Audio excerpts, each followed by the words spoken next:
राजा ढीला हो वो फौज कभी कामयाब नहीं होती। इसी तरह सुलह की कमान अगर ढीली होती है तो वो कार्यकर्ता जोश में नहीं आता है।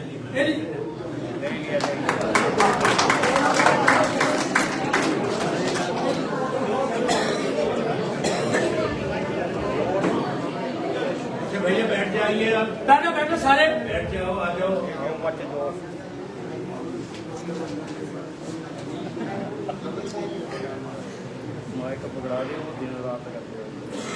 मेरे साथ मंच पर उपस्थित चौधरी चंद्र कुमार जी, जो हिमाचल के वरिष्ठ नेता हैं, कृषि मंत्री हैं, भाई जगजीवन पाल जी, जनरल राणा, गढ़वाल जी, संजय चौहान, जो हमारे आपके अपने इलाके के हैं और कोऑपरेटिव बैंक के हमारे अध्यक्ष हैं, यहाँ पर उपस्थित बुजुर्गों, भाइयों, बहनों, बेटियों, नौजवान साथियों, सबसे पहले आपका धन्यवाद। यहाँ पहुंचने पर स्वागत किया, यहाँ की गर्मी का भी थोड़ा एहसास कराया नौजवानों ने, खुली जीप में चला के चंद्र कुमार जी को भी और मेरे को भी। क्यों चंद्र जी, गर्मी लगी है थोड़ी?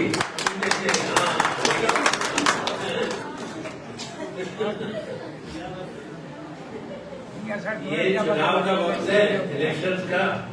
आप में से बहुत लोग हैं जिन्होंने चुनाव देखे हैं, चुनाव लड़वाए, अनुभव है आपको।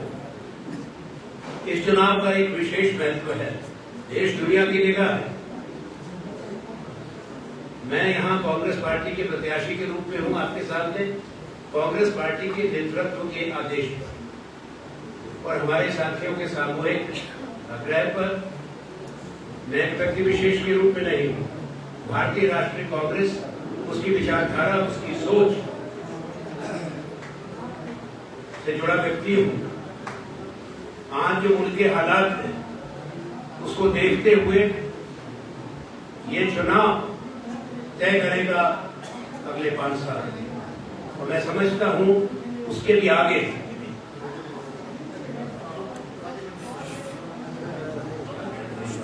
भैया आप लोग या तो आ जाओ कृपा करके, चलिए यहाँ बंद करिए इसको।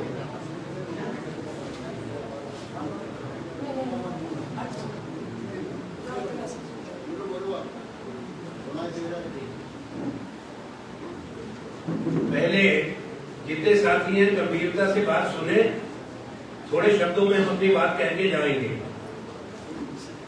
इस चुनाव के महत्व को समझिए। यहाँ 2 विचारधाराएं आमने सामने हैं। पिछले 10 साल का अनुभव आपके सामने है। हिंदुस्तान के अंदर जो हुआ है और जो माहौल आज है, वो माहौल अच्छा नहीं है। हर चुनाव में ये तय होता है कि कौन सा दल, कौन सी सोच, किस पार्टी की आगे के लिए रूपरेखा और वायदे लेकर आप विश्वास करके देश की सरकार बनाएंगे। एक तरफ कांग्रेस पार्टी है, आपकी और हमारी पार्टी, जिसकी सोच समावेशी है, जो हिंदुस्तान की सोच से जुड़ी है। 138 साल पुराना दल है हमारा, जिसने भारत की आजादी के संग्राम की अगुवाई की और उसके बाद देश के निर्माण का काम किया। हर दशक में हिंदुस्तान आगे बढ़ा। हम आजादी के कुछ साल बाद पैदा हुए पीढ़ी में हैं, ये लोग हैं। हमने ये देश बनते देखा। मेरे बहुत साथी यहाँ बैठे हैं जिन्होंने दशकों साथ काम किया है यहाँ पर कांगड़ा में और हिमाचल में। जब हमने 70 के दशक में छात्र संगठन बनाया, युवा कांग्रेस बनाई, पूरे वक्त के अंदर तब हमारे पुराने साथी चौधरी चंद्र कुमार जी भी थे, जगजीवन पाल भी थे, हमारे नए साथी जुड़े हैं, क्योंकि जाहिर है नई पीढ़ी का जुड़ना जरूरी है। आज नौजवान लोग भी हैं, वो लोग भी हैं जो देश में देश की सेवा करने के लिए अलग अलग अपने व्यवसाय में, प्रोफेशन में गए, फौज में गए, सरकार में काम किए और आप लोग आज यहाँ हैं। आपको सब हालात मालूम, आप पढ़ते भी हैं, अखबार जो भी लिखता है, टेलीविजन तो सच कम बोलता है आजकल, वो भी आपको मालूम है। सही खबर फिर भी लोगों तक पहुंच जाती है। तो हमारी जो कांग्रेस की सोच है वो आज याद दिलाना जरूरी है कि जो आजादी के संग्राम में वचन दिया था, भारत के अंदर एक आईन कायम करने का, एक संविधान बनाया, जिस संविधान ने सबको बराबरी का दर्जा दिया, चाहे वो अमीर है, गरीब है, कोई जबान बोलता है देश के अंदर। हमारे देश में 30 सूबे हैं, केंद्र शासित इलाके हैं, हर राज्य की एक अलग पहचान है, बड़े राज्यों की अलग जबान भी है, जिसको देश का संविधान मांगता है। जब हम एक जबान बोलने वाले हैं, वहीं पर लोग इस देश में बड़ी संख्या में कोई बंगाली बोलता है, कोई तेलुगु बोलता है, कोई कन्नड़ बोलता है, उनका अपना साहित्य है और आज से नहीं सदियों पुराना उनका भी है। इसीलिए हमारी विविधता में एकता है और वही एकता भारत की है। कांग्रेस पार्टी ने बिना भेदभाव के लोगों की इस बराबरी के दर्जे का सम्मान किया है, तभी आपका और हमारा देश मजबूत है। वही वोट का अधिकार भी आपको बराबरी याद दिलाता है। जो प्रजातंत्र कायम किया गया, उसने इसी बराबरी को और मजबूत किया। मत देते वक्त आपको याद रखना है कि हर व्यक्ति की वोट तय करती है। किसी के पास 2 वोट नहीं है मुल्क के अंदर, चाहे वो अरबपति हो या गरीब मजदूर हो, देश के किसी हिस्से का हो, किसी जाति का हो, किसी धर्म का हो, हर हिंदुस्तानी बराबर है। आज इस देश के अंदर जो दूसरी सोच है वो समावेशी नहीं है, संकुचित है, ये याद रखिए। वो भारत के अंदर लकीरें खींच रहे हैं, वो चुनाव के समय ऐसी बातें कर रहे हैं जिससे तनाव बढ़ गया है, देश के अंदर टकराव है। मुझे डर है आने वाले 3 चरण भी बाकी हैं चुनाव के। 5वें चरण का चुनाव 20 तारीख को होगा। अगले 2 चरण में वातावरण, मैं कह रहा हूं आज जिम्मेवारी से, जो हमारी जानकारी है, ये खराब कर सकते हैं माहौल को और भी ज्यादा। और उसका कारण है कि भारतीय जनता पार्टी, जिनके लिए उन्माद था 2019 के अंदर, वो केवल एक व्यक्ति के नाम पे वोट मांगते हैं, विचारधारा के नाम पे नहीं। जो वायदे किए हैं उन वायदों का हिसाब नहीं दे रहे, वायदा खिलाफी की माफी नहीं मांग रहे। आज भी 2014 और 2019 की तरह हमारे विरोधी केवल माननीय प्रधानमंत्री मोदी जी के नाम पर वोट मांग रहे हैं। हर चुनाव क्षेत्र की एक अपनी पहचान है। भारत के अंदर कोई भी पार्लियामेंट्री कॉन्स्टिट्यूएंसी है, वो इलाका है, उसकी पहचान है। और प्रतिनिधि का रिश्ता, चाहे आपके विधायक है, आपके हल्के के साथ रिश्ता होना चाहिए, जान पहचान होनी चाहिए। मेंबर पार्लियामेंट की का रिश्ता अपने वोटर के साथ होना चाहिए, इलाके की पहचान होनी चाहिए। तभी अलग अलग क्षेत्र का अलग अलग नाम है।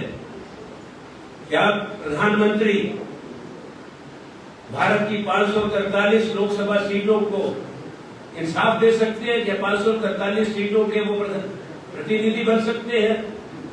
पिछली बार 303 उन्होंने जीती थी। क्या वो 303 सीटों पर गए? जानते हैं उन इलाकों को, उनकी समस्याओं को? एक नई परंपरा बन रही है कि सांसद बने और बोले ना, उनकी कोई पहचान ही ना हो। कहां है पहचान रह गई? हम लोग संसद में लंबे समय तक रहे हैं, देश और प्रदेश हमको जानता है। प्रजातंत्र के अंदर संसद किस लिए बनती है? सबसे बड़ी पंचायत है हिंदुस्तान। 100 करोड़ मतदाता तय करेगा, चुनेगा। एक व्यक्ति तय कर लेगा सबकी बात, ये संभव नहीं है। देश में जो हुआ है आज जनता समझ रही है। वायदा करते हैं, ये भी नई रिवायत है, उसको भूल जाते हैं। उम्मीद ये करते हैं, लोग भी भूल जाते हैं। दोबारा आएंगे नया वायदा, फिर आए तीसरी बार और नहीं वायदे। अब इलेक्शन का टाइम है कि आप सोचो, मतदाता का अधिकार नहीं है प्रजातंत्र में हिसाब मांगने का। हिसाब तो हर जगह दिया जाता है, हर संस्था में, हर व्यवसाय में। व्यापारी भी टैक्स देते हैं, तो जीएसटी पता नहीं कैसी लगा दी, कई नोटिस आते हैं, सुना, उसी को जवाब देते थे, वक्त गुजर जाता है। आप लोग इनकम टैक्स देते हो या नहीं? जिनकी इनकम टैक्स लिमिट से ऊपर की आमदनी है देते हैं। बच्चे स्कूल में इम्तहान देते हैं। किसी की तरक्की होती है सेवा के अंदर तभी होती है जब अच्छा काम किया हो। क्या सरकार की जो 10 साल से हुकूमत में है उनकी कोई जवाबदेही नहीं है? क्या वो हर कानून से ऊपर है? ये गलतफहमी है कि भारत के लोग कई बार ठगे जा सकते। एक बार हो गया, कोई बार हो गया, तीसरी बार हिसाब तो ले लो। लोगों को समझना पड़ेगा। कई 2 करोड़ रोजगार कहे थे ना, हमने तो नहीं लिखा था, उन्होंने लिखा था। हर साल 2 करोड़ रोजगार किसने लिखा था? मोदी जी ने 2014 में, 24 में 20 करोड़ हो रहे थे, हो गए। सबसे ज्यादा बेरोजगारी आज हिंदुस्तान के अंदर है आजादी के बाद। सरकारी आंकड़े खुद कहते हैं। और नौजवानों की बेरोजगारी अच्छी बात नहीं है। जब तक हम नौजवानों के लिए अवसर नहीं पैदा करेंगे हमारे समाज में बिखराव आ जाएगा। नौजवान परेशान, माँ बाप उससे भी ज्यादा परेशान है कि बच्चों का क्या भविष्य होगा। कांग्रेस ने अपने कार्यकाल में संस्थाएं बनाई जिससे शक्ति मिली हमारे देश के युवा को, बेटे बेटियों को इस योग्य बनाया कि उनकी पहचान भारत और भारत के बाहर बनी। आज पिछले 10 साल मैंने सिर्फ अभी बेरोजगारी का जिक्र किया। आपसे कहा गया था कि महंगाई कम होगी, आपको लगता है कम हुई है? रुपया मजबूत हुआ है या कमजोर हुआ है? मोदी जी कहते थे 40 रुपए में डॉलर खरीदोगे, 85 रुपए पे। पेट्रोल कहाँ था? 16 मई 2014 को 67 रुपए लीटर था दिल्ली में, दिल्ली के अंदर 58 रुपए डीजल था। आज की तरह मौके पर गैस सिलेंडर की योजना लाए, उज्ज्वला योजना, सारी जगह भाइयों बहनों के लिए ये कर दिया। अभी मेहरबानी करी, गैस सिलेंडर दे दिया, कनेक्शन, उज्ज्वला योजना। देश भर में बड़े बड़ी इतनी बड़ी फोटो, बड़े बड़े होर्डिंग्स, प्रधानमंत्री जी और फोटो और गैस सिलेंडर, और एक हमारी बहन या महिला, थोड़ी की आवासारी हटी। 400 रुपए का सिलेंडर 1200 में हो गया। है सच्ची बात या नहीं? तो ये हिसाब किसने देना है ये भी सोचो। पिछले 10 साल के गलत फैसले सोचो तो भूल जाओ। 2016 नवंबर का फैसला याद है? 8 नवंबर का जब नोटबंदी करी थी, 86% पैसा भारत का रद्द कर दिया था करेंसी, तो कलंकित किया था देश को ये कह के कि हमारी जो अर्थव्यवस्था है वो काले धन पर टिकी थी, तो बाजारी का पैसा था, आतंकवादियों को जाता था, अपराधियों पर, तो सारे भारत के लोगों को कलंकित किया। तो पूरा हिंदुस्तान खड़ा हो गया बैंकों के बाहर 43 दिन तक, अपने पैसे के लिए गुहार लगाता रहा और भीख मांगता रहा। ये सच्चाई है। किसान के साथ क्या किया? जो अंदाता गलत कानून लाए, और जब वो इंसाफ मांगने आजाद हिंदुस्तान के अंदर अपनी देश की राजधानी में जा रहा था, हिंदुस्तान के किसान जिसमें बूढ़े थे, हमारे माँ बाप की उम्र के भी लोग थे, हमारी अपनी उम्र भी कम, नौजवान थे, बेटे बेटियां थी, दिल्ली को छावनी बना दिया था, खाइए खोद दी थी, दुश्मन की फौज आई थी या भारत का किसान था? उनके साथ क्या बर्ताव हुआ था? कितने लोग मरे थे उसमें? खाइए खोद दी, लकीरें तार लगा दिए, भाले की तरह चले गई तो लगा दी गई, एयर गैस वाटर कैनन छोड़ दी गई। क्या दोनों इन बातों पे कभी माफी मांगी, अफसोस जाहिर किया किसी ने? बताए कभी सुना आपने कि किसी ने कहा उससे गलती हो गई? गलती अगर कहते हैं, देश के लोग खुले हैं, बड़ा दिल रखते हैं, कहते चलो गलती हो गई, वो भी नहीं मानने को तैयार कि हमने गलत फैसले किए, ना नोटबंदी का ना ये। और तीसरा, पिछले साल हिमाचल से क्या किया था? इतनी बड़ी त्रासदी हुई, हजारों करोड़ रुपए का राज्य का नुकसान हुआ, हमारी बड़ी बड़ी सड़कें खत्म हो गई, पुल बह गए, हजारों मकान खत्म हो गए, 22-23 हजार लोग बेघर होके टेंटों में रहने को मजबूर हुए, 500 से ज्यादा लोगों की मृत्यु हो गई। राज्य की सरकार जो आपने कांग्रेस की बनाई थी, ठाकुर सुखविंदर सिंह सुक्खू मंत्री, एक साधारण परिवार से आके इतनी बड़ी जगह पे पहुंचे। हमारी सरकार ने संवेदनशीलता दिखाई, लोगों के आंसू पोंछे, हमारे प्रतिनिधि चुने हुए आपके हर जगह पहुंचे, लोगों के पीछे। सरकार ने 7 लाख का मुआवजा दिया जिनके मकान खत्म हो गए थे, पहले 1.5 लाख मिलता था, 4500 करोड़, 4,500 करोड़ का पैक हो लिया। सुनिए, आप बात क्या बात सुनिए, फिर बात में करना बात 4500 करोड़ रुपए का राहत पैकेज दिया केंद्र सरकार ने। ये सुनिए इसको गौर से, केंद्र सरकार ने 1 रुपया भारत को नहीं दिया आपदा राहत कोष से। क्या कहता है देश का संविधान?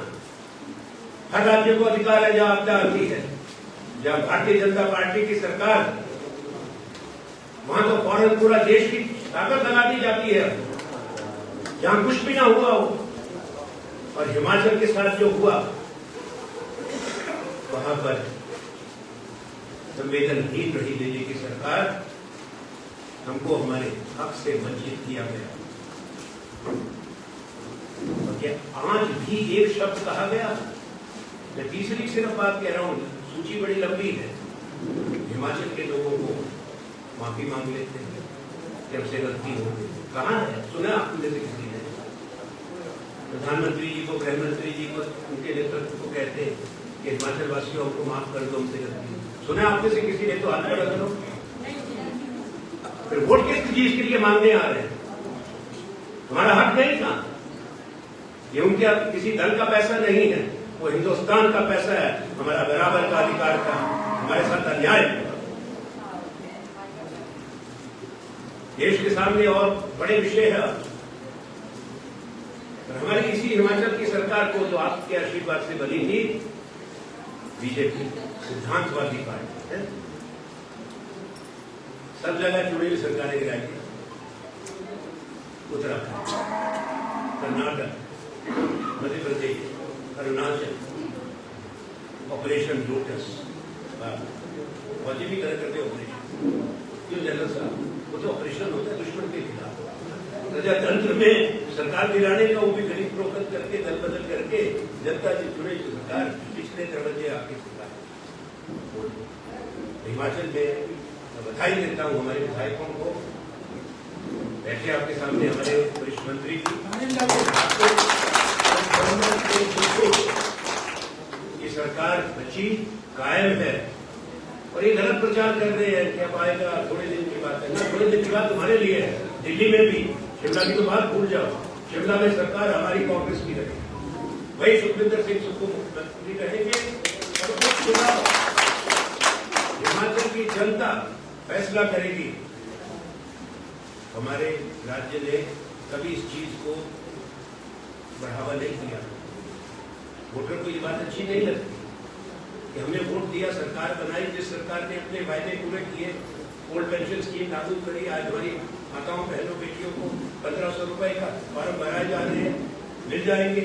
आचार संहिता के दौरान नहीं मिलते, 4 जून गई नहीं, 3000 रुपए सीधे खातों में, और फिर आए महीने 1500।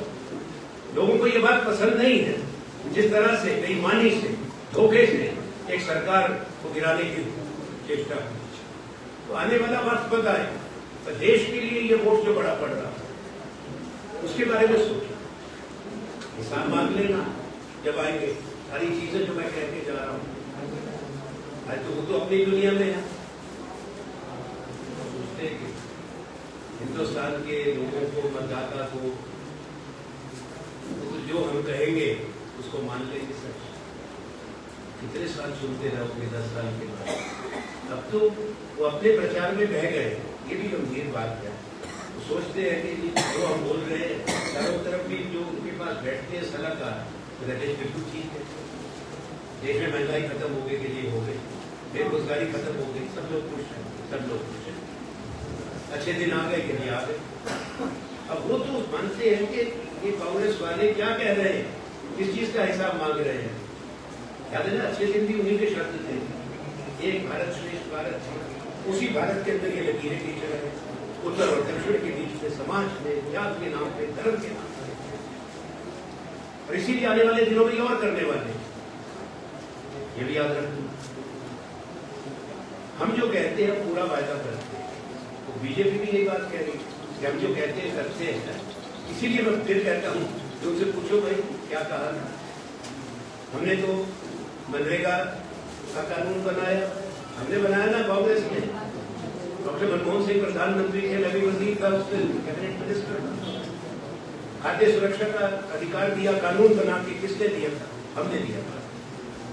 सूचना का अधिकार दिया, कानून। शिक्षा का अधिकार दिया, स्वास्थ्य का अधिकार दिया, ये कानून बना। आज भी जो हमारा नया मैनिफेस्टो है, उसको न्याय पत्र कहते हैं। हमने मनरेगा की 400 रुपए कह दिया कि हम 400 रुपए पूरे देश में लागू करेंगे दिहाड़ी के।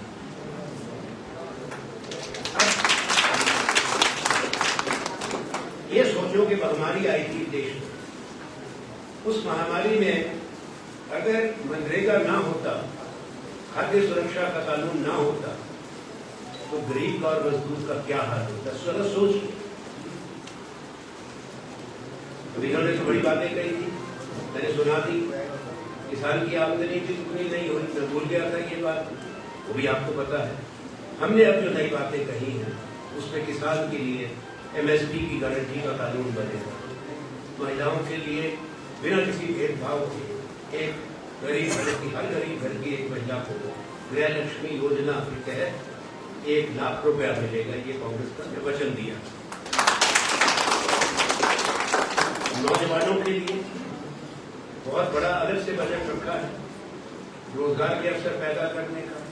अप्रेंटिसशिप स्कीम एक दी है कि जो भी शिक्षा पूरी करके आएगा खाली नहीं बैठेगा। अनिवार्य है सरकारी संस्थाओं के लिए और निजी संस्थाओं के लिए, प्राइवेट सेक्टर के लिए 1 साल की अप्रेंटिसशिप और उसके बाद उनको नौकरी के लिए। आज देश में 30 लाख केंद्र सरकार की नौकरियां खाली पड़ी हैं। हमने वचन दिया, हम उसको पूरा करेंगे, तुरंत भर्ती करेंगे। जिस तरह हिमाचल में भर्ती चालू हो गई है। साथ साथ देश की सुरक्षा से भी समझौता हो रहा है। देश हमारा मजबूत था जब ये आए, हिंदुस्तान कोई कमजोर देश नहीं था। फर्क एक है, पहले प्रधानमंत्री में और आज डॉक्टर मनमोहन सिंह विद्वान अर्थशास्त्री, उनमें शालीनता थी, काम करते थे, रोज टेलीविजन पे शो नहीं करते। इतिहास उनके काम को सलाम करेगा और उस 10 साल को स्वर्णिम युग के रूप में आप देखते रहेंगे। बड़े काम देश मजबूत हुआ। जहां हम छोड़ के गए थे, हमने 10 साल में 4 गुना भारत की अर्थव्यवस्था GDP बढ़ा दी। 4 गुना।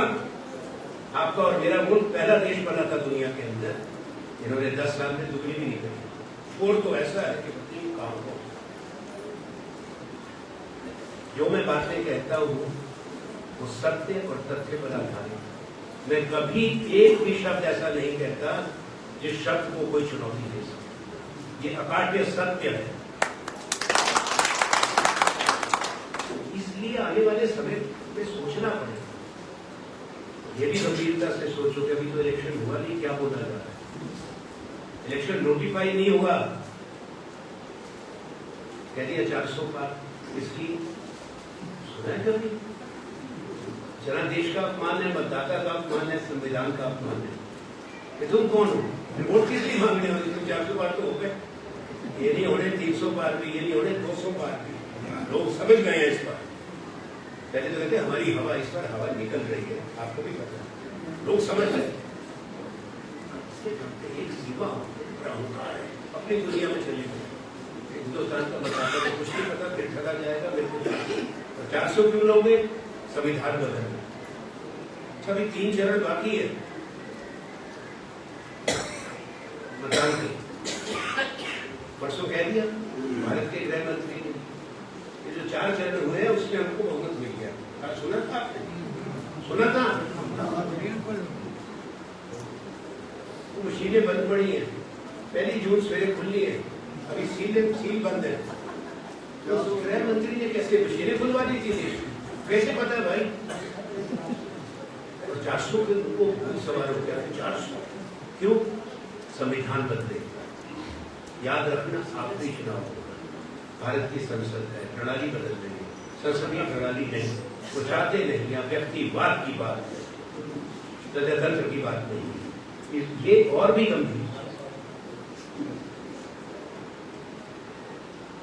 यहाँ पे अग्निवीर की बात हुई, मैंने कह दिया है, पिछली मीटिंग में भी कहा, हर मीटिंग में।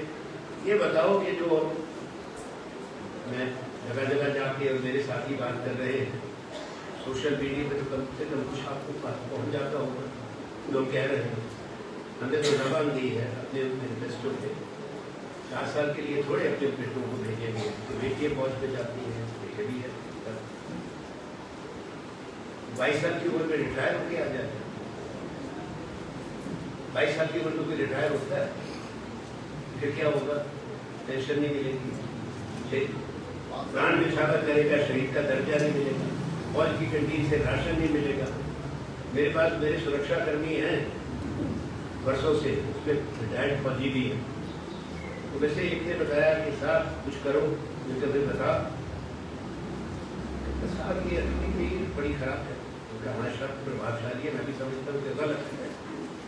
कहता है कि हमारे यहाँ तो कोई गाँव में लड़की नहीं देता शादी की। क्यों नहीं?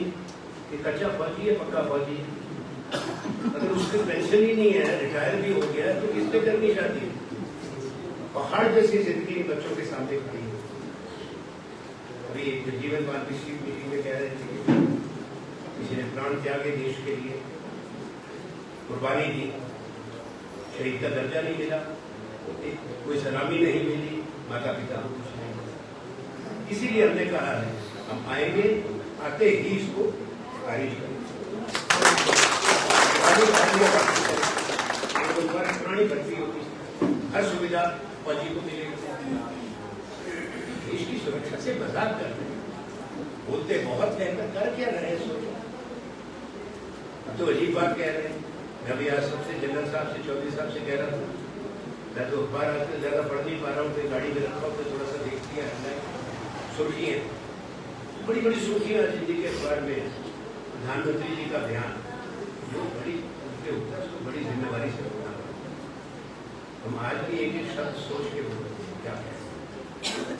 उन्होंने कहा अगर कांग्रेस आ गई तो राम मंदिर पे बुलडोजर चला देगी। ये बाबा माफ करो, नहीं तो देवभूमि है, कांग्रेस वाले भी आस्था रखते हैं, कोई ब्रह्मा विष्णु है, इसलिए तुम्हारे को कोई एजेंसी थोड़ी दी है धर्म की, तुम्हें ठेकेदार करोगे, अभी तो बचे।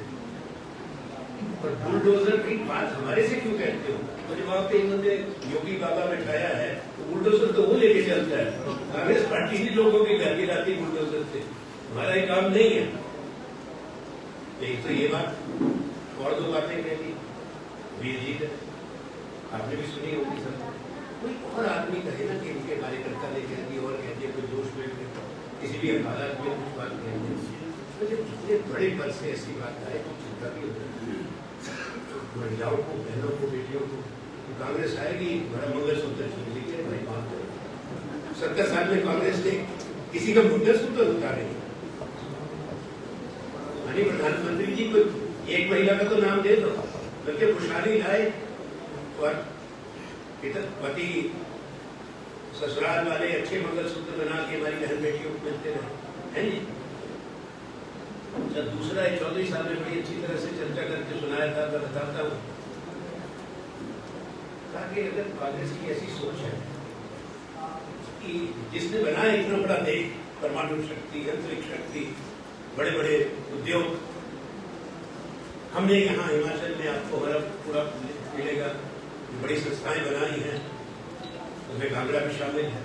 हिमाचल को कोई हिस्सा नहीं। जहाँ जो मेरी पे जिम्मेवारी थी, मेरे पास अधिकार था, हमने बनाई। वो हमारे साथी पता नहीं क्यों ये पर्चा आना भी था, जीवनपाल जी आया भी है, बंटवाओ सबको ताकि पता तो लगे कि हम क्या कह रहे हैं। बातें पहुंचे होंगे, उसको बारे में कुछ कह नहीं सकते। हाँ, ये जो बात थी आपके साथ, कहते कि देखना पूरा ध्यान रखो, कांग्रेस आई गई,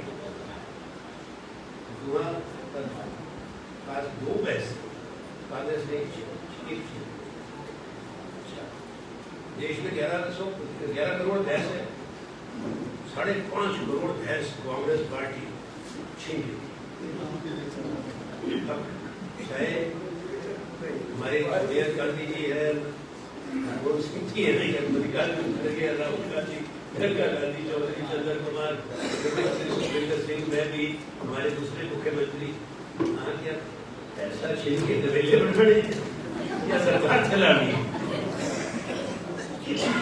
ये बात देश में दुनिया सोच रही होगी, भारत को हो गया क्या? कभी कहते हैं बुलडोजर चला देंगे राम मंदिर पे, मंगलसूत्र छीन लेंगे। अरे अपना हिसाब दो, ये बातें मत करो, समझ रहे हो ना? एक बड़े देश में ऐसी बात कही जानी चाहिए। दुख भी लगता है, सीधी आती है, क्या हो क्या गया? अभी ये जो शब्द निकल रहे हैं, इसीलिए मैंने चिंता व्यक्त की। आज हो गई 18, आज और 30-31 तारीख के बीच में ये भाषा और कड़वी होगी और तनाव होगा, और ना जाने इनके मन में क्या है। इसलिए सचेत रहना होगा, बातें समझानी पड़ेगी। मुझे पूरी उम्मीद है हमारे लोग विवेकशील समझ रहे हैं हर चीज, जो नहीं कम समझे उनको समझाओ, और ये चीज तय करे कि आपका वोट देश का भविष्य बनाने के लिए होगा, हमारे बेटे बेटियों का भविष्य संवारने के लिए। आपसे आशीर्वाद हमारी जनता से आवश्यक है, तभी जो हमने कहा है उन प्रतिबद्धताओं को पूरा कर सकते। जो काम किए हैं उसकी सूची अलग है, हमारी प्रतिबद्धताएं और प्राथमिकताएं आप तक जल्दी पहुंचेगी, आप उसको लोगों तक लेकर जाए। मुझे सिर्फ ये कहना था, कांग्रेस में एकता बनाकर सब लोग मिलकर काम करें, प्यार से रहें, क्योंकि आपका लक्ष्य बहुत बड़ा है, देश बड़ा है, हमारी सोच भी बड़ी होनी चाहिए। वो हम तभी अपने लक्ष्य तक पहुंचेंगे जब हम एक होंगे। हम देश की एकता की बात करते हैं, हमको कांग्रेस संगठन की भी एकता बनाए रखनी है। एक आवाज में जाओ, अपनी बात समझाओ, तभी कामयाबी मिलेगी। धन्यवाद। जय हिंद, जय भारत।